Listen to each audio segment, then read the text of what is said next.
Hola, hola, ProGuides familia, and welcome back to another Wild Rift video. Me llamo Rafa, and today we're going to be comparing and contrasting Wild Rift to contemporary counterparts such as Mobile Legends and the retired Vainglory. There will be a couple other mobile MOBAs mentioned throughout the video, but these two will be the main focus of today.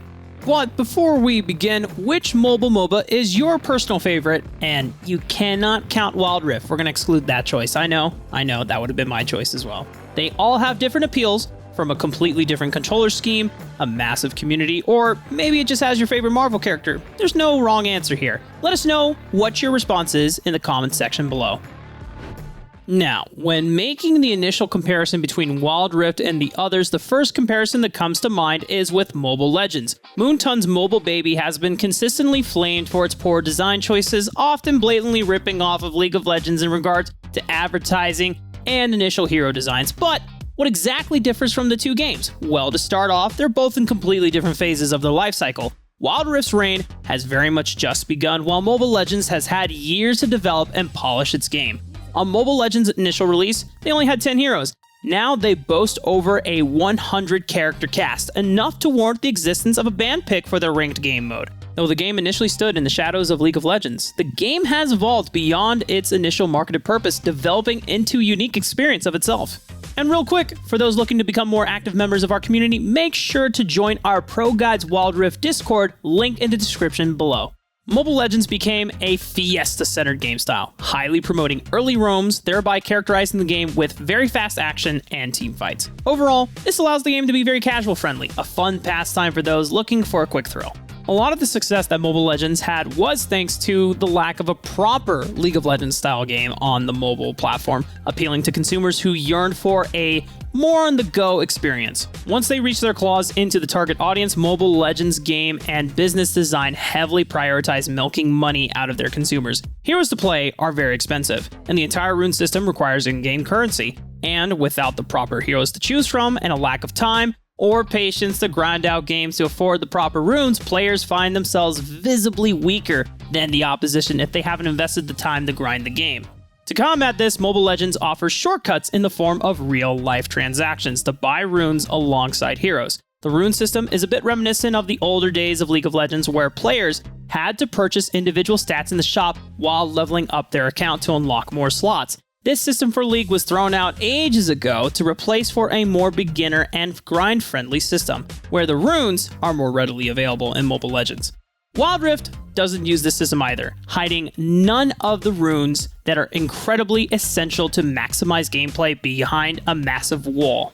By the way, gamers, if you want to learn more about the rune system for Wild Rift, you can follow this link and watch our video outlining a comprehensive rune tier list. This video should give both new and experienced players some insight on the pre-existing runes. Now, Mobile Legends' rune system isn't completely terrible. The amount of customization and visible power upgrades grants players a great feeling of progression, but the issue is, for players looking to climb the ranked ladder, the barrier of entry just became quite high. An aspect that is honestly quite unforgivable on Mobile Legends' part is having skins that grant in-game bonus stats. I mean, come on. These provide extra incentive to purchase skins, allowing players to utilize the stat upgrades to feel even more powerful. Pay to win, anyone? This buff is very small, but it's enough to spark an outrage. After all, this of itself should speak volumes to the main purpose of Moonton's marketing team. The skins designs as a whole are not bad. In fact, some of them are rather good, grabbing at populace's attention with a flashy in-game UI that helps promote the new products. But of course, we need to compare the skin and marketing choices of Mobile Legends directly to that of Wild Rift. Now, Wild Rift's marketing has been honestly a little lackluster. The growth of the game seems to be rather organic, relying on patch updates and new champion releases to help to push the game forward. These events have greatly helped the game evolve, very much directly impacting the culture that has been developing around the game.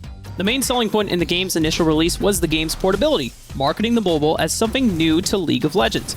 Unlike Moonton, Riot didn't address the other competitors in the market. None of their advertisements were complete knockoffs of other companies, and Wild Rift as a whole seems to be attempting to create an honest and true League of Legends experience. The game is still very young, and has honestly evolved quite a bit since its initial open beta release. With a cast of around 70 champions, Wild Rift is beginning to stand out and make its own place in the realm of MOBA gaming.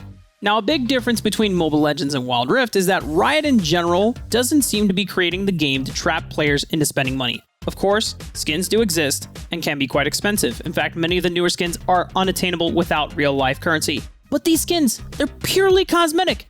In essence, there are no added bonus stats. That's definitely a dub for Wild Rift over Mobile Legends. For overall champion, hero, and skin designs, Mobile Legends are definitely flashier, but take that as you may. The bright colors of Mobile Legends may appeal to some, adding somewhat of an innocent and childlike appeal to the game, while the unique, in-depth backstory of Wild Rift's champions may appeal for others. In general, Wild Rift's champions definitely have more history behind them, since they're direct ports of League of Legends champions who have a deep 11 years of background to dig from.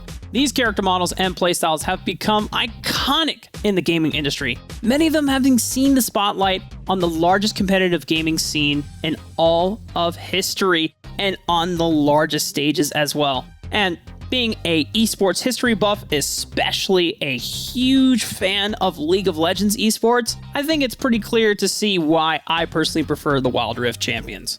But even on Wild Rift, champions are honestly quite pricey. But by taking part in free events, players have the ability to acquire some of the newly released champions by simply playing games. This greatly diminishes the barrier of entry while promoting in-game activity over microtransactions. Alright, now let's talk about the next MOBA on our video, Vainglory. This was the granddaddy of them all, inspiring many mobile companies to aim for greater heights. Unlike Mobile Legends, this game didn't directly mimic League of Legends and instead made a fresh, new experience for the mobile players. The game ran impressively well with strong frame rates and stunning visuals. Without a doubt, the overall aesthetic of the game appealed more to an older generation of MOBAs, with overall dark colors rather than the saturated bright colors present in most mobile MOBAs today. The button and touchscreen layout was intuitive and very detail-oriented, allowing for some truly impressive plays to be made on the handheld. Before Vainglory, such high performance and competitive gaming on the cell phone was completely unheard of, thereby paving the way for games like Wild Rift to make their debut. Vainglory introduced the idea of touchscreen controls, something that was incredibly unique. This was a mechanically intensive way to control your character in-game, offering a very high skill cap on gameplay while serving as something of a barrier of entry for newer players. The maximum level for heroes in the game was 12, with only 3 abilities to upgrade. Level 6 allowed players to upgrade their ultimate, which could be upgraded one more time thereafter with 5 upgrades for each of the other secondary skills. Vainglory's biggest jungle objective is the Kraken, which can be summoned upon slayed to pretty much finish out the game. The game on average lasted about 20 to 30 minutes. Now, let's compare this with Wild Rift. Since champions have a max level of 15, you'd assume that Wild Rift matches would last even longer than Vainglory, but in reality, Wild Rift is much more fast-paced. Champions can learn their ultimate ability at level 5, and since each champion has 4 unique active abilities, there's an extra layer of thinking required to effectively play the champions. This is both a fantastic aspect alongside a detriment to Wild Rift. Games like Vainglory and Mobile Legends only have 3 active abilities, allowing for a more simplified approach to the gameplay. Especially since they're mobile, it's really more than enough to create in-depth gameplay. By having an additional active ability to keep track of, Wild Rift players can easily get overwhelmed by the nuanced combo mechanics. When do you use each skill? How do you use them? Which target do you focus? When to keep track of cooldowns all become variables that add to the gameplay while making the game more difficult to play. Wild Rift is kind of between Mobile Legends and Vainglory in regards to game pacing. The laning phases are pretty important, with enough incentive to keep champions coming back to the respective lanes. But the movement speed in general is higher than Vainglory's, thereby increasing the pace at which champions run into each other. This creates a game that rewards effective roams like Mobile Legends, while preventing a full-on Fiesta-focused gameplay.